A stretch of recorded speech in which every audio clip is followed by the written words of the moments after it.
What does one say to an ancient Nephilim ghost? I suppose you start with... Hello. Hello, my friend. Stay a while and listen. What's going on YouTube? It's Filthy and we're back with another video. Today we're looking at the Nova Necro. This is a Season 28 Diablo 3 build-up guide. Nova Necro isn't the starting set for the Necro, but I think it is probably its strongest speed farm build, probably going to be its strongest push build. And today we're going to show you the GR120 clears we were doing on PTR. Before we do get going and jump in though, as always guys, thumbs up brightens my day. And subscribe if you're interested in D3 Season 28. More build-up material on the way. We're going to get patch notes hopefully in the next couple of days, and starter guides, we'll start cranking those out pretty soon. Right, Nova Necro. Nothing has really changed. This is currently on Season 27. The footage in the background is Season 28 PTR. I just ran out of time to record the actual audio for the video, but nothing has really changed. So Season 27, we've obviously got the sanctified items. We can ignore the Death Nova 5 consecutive hits on the weapon here and just pretend that this was a primal weapon that we craft ourselves next season using the recipe in the cube. So what does the blood set do? Well, Trag'Ouls Avatar, one of my favourite sets. It's a pretty cool one. Blood Rush and Siphon Blood gain the effect of every rune. Life spending abilities no longer cost essence. So Blood Rush has got some really good runes. Potency, increase your armor 100% for 2 seconds, really nice. Transfusion, we heal ourselves as we go through enemies. We've got like a ridiculous amount of health in this build, 2.4 million. And obviously the stats aren't exactly the same as they were on PTR, but I'll talk about that when we get to the gear. But a big heal when you teleport through stuff, which is nice. We can leave a corpse at our original location. That does nothing for this build because we don't consume corpses. We remove the health cost with homeostasis, and then metabolism we get an extra charge, so we get 2, so we can be nice and zippy with that. In terms of Siphon Blood, we get extra damage, we get extra essence, which doesn't really matter because we don't really spend any. We get increased health restoring, and we vacuum in health globes as well. We also do a little bit of slow, which activates our Bane of the Trapped, if we weren't proccing it with the radius on it anyway. So we get all the runes on those two, so for a 2-piece, kind of nice.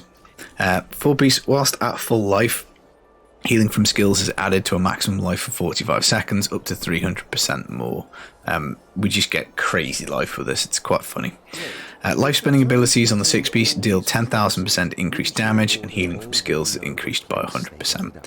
So long as we are doing a Blood Nova, that is the life spending skill, we're getting this huge damage modifier. Now, we don't actually click this ourselves and activate the health cost because we are taking the Iron Rose when we attack with Siphon Blood, 100% chance to cast a free Nova. That means free from essence. It also means free from life, so it's completely free to cast. And then after we lose 10% of our life, we basically deal up to 500% on the Nova. So it rolls 40 to 50% for 60 seconds, stacking 10 times. It's quite important to get the high modifier on that if you can. Siphon Blood will also drain from 2 additional targets because we take the Funerary Pick Scythe. Each target takes 300% increased damage for you, unless there is only one target, and you basically get double damage. Power Shift is now 20% stack and benefits all skills, so Power Shift gives us a bit more damage. We've got the Blood-Tide Blade. This works on density, so 400% for every enemy within 25 yards. You can stick a whole bunch of enemies in 25 yards, so this modifier is amazing. Absolutely dreadful for the Rift Guardian now, because generally, unless you get lucky, there's only the one enemy. So you're only getting 400% as opposed to like 4,000 or 8,000 on the modifier. Now, even with the extra lifting that the Funerary Pick does on the single target, even with taking a Bane of the Stricken, even with the full Altar of Rites for Season 28, including extra boss damage, extra elite damage, all those types of things, killing the boss is still a little bit annoying and is probably the weakest part of the build. So the 120s in the background were like 4 or 5 minutes, and that was with taking the Bane of the Stricken. It would probably be a little slower killing the boss without this. I just take it because killing the boss feels kind of bad. I don't like it being slow, so Bane of the Stricken comes in. We've got the Haunted Visions. Our simulacrums are always available and up, and that basically means that we can do triple novas, because with the Blood and Bone rune we get 2 sims, and they will also cast on novas for us. So when we hit the button, 3 of them go off. But as I say, we're actually manually doing these with the Siphon Blood, but it still works. They still activate it for us. Now we've got the Guardian set to pump up our vitality and pump up our intelligence. Really powerful early on PTR. All these pieces were much better on PTR, because obviously I can infinitely crash gear. On season 27 I didn't do much Nova Necro, but on the PTR we had a lot less Paragon. I'd rather have the nicer gear, but yeah, with the Guardian set, with it getting orged up, you can absolutely jack your life figure to just incredible amounts, and your main stat will probably be closer to 25,000 if you've got ancient pieces and stuff. You do also get a little bit of damage reduction, a little bit of strength and dexterity from this as well. Right, Stewart's Greaves to make us run around really fast. Pretty important to get Nova damage on these. Pretty important to get Nova damage on your helm, as well as crit chance. Then we've got the Bane of the Trapped for more damage, Bane of the Powerful for more damage, and then Stricken, as we've covered. Really, area damage is a very nice stat, because it means that you can flatten stuff quicker. So if you can get it on your gloves, you get it on your shoulders, on your weapon, and on your offhand, that'd be great. You also want really high damage roll on your offhand. This one's kind of cacky, it's only like 530 as opposed to 600. Death Nova damage on here, if you can sneak it on, is also nice. I don't worry too much about cooldown. We don't really need it. It does give us more uptime for bone armor dislocation, which is like an on-demand stun, which obviously works with the Crispin Sentence. So this ring gives us double damage as long as we slow enemies, which is all the time with the Bane of the Trapped and with the rune on the Siphon Blood. And we get triple the effect against any hard crowd control, so stun. So we press bone armor and we blow them up with Death Nova, preferably on our physical convention cycle. So obviously Convention of Elements is our last jewellery piece. Again, this is a pretty crappy one. I really should have improved this a little bit on the season. Rounding us out in the cube, we've got the Ring of Royal Grandeur to make up the bonuses. We need that because we're going to take 2 of the Guardian pieces and not 3.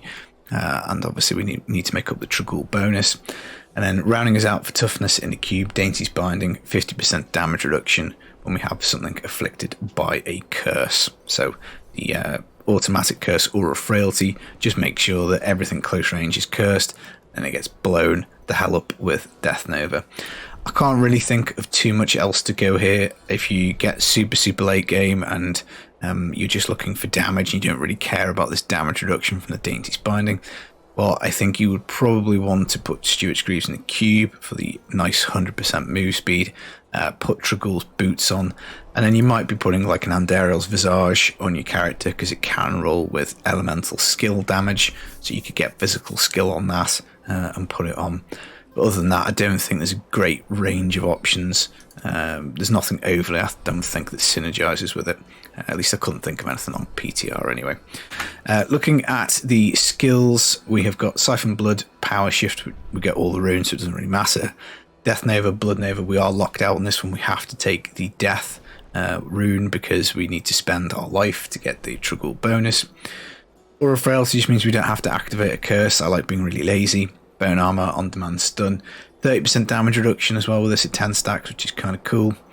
Blood Rush mobility skill, we get all the runes as we talked about earlier.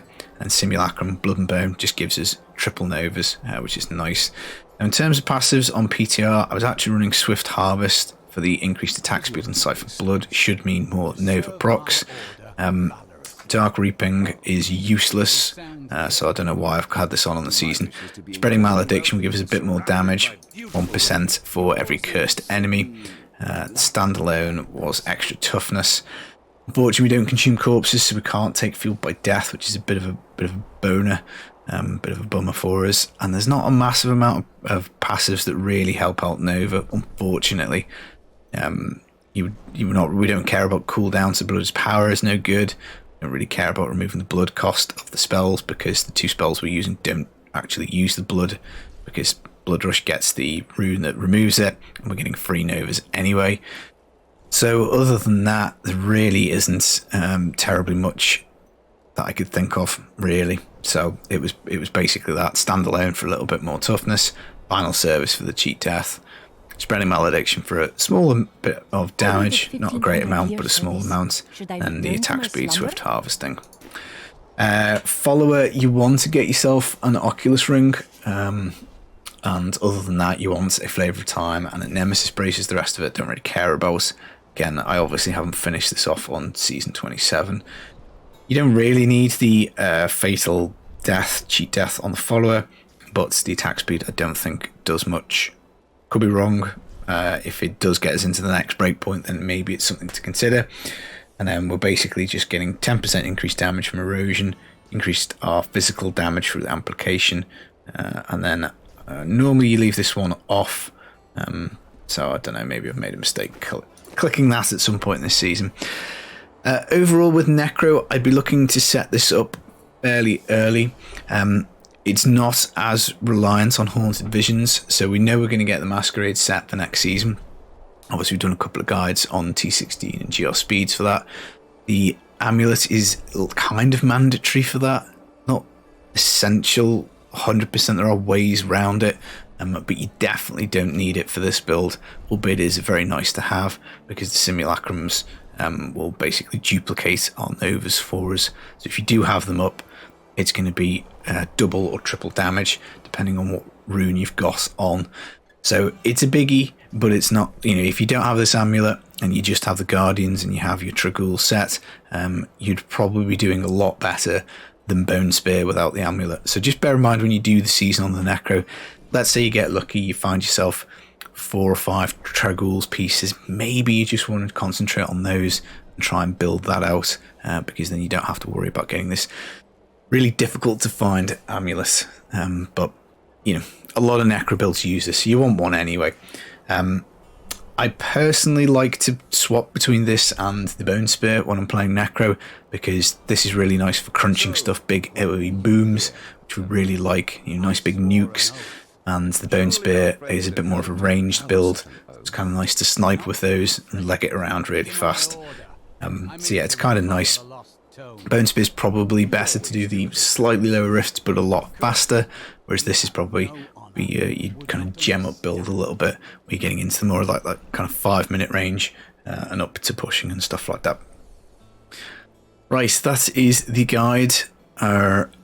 Solo 150, I think with Aegis is very possible. We'll try next season. Killing the boss is always really difficult, so you're going to need a bit of RNG, I think, with pylons and stuff like that. But other than that, that is the Trag'Oul Necro. Nothing really has changed. It didn't really benefit from this effect on season very much. So it is one of the winners out of this last patch, because it just takes all the juice out of the season theme and slaps it on top of a very strong build. Anyway, hope you enjoyed the guide, hope you enjoyed the footage. I'll be back with some more videos just as soon as I can. Take it easy, guys. Peace.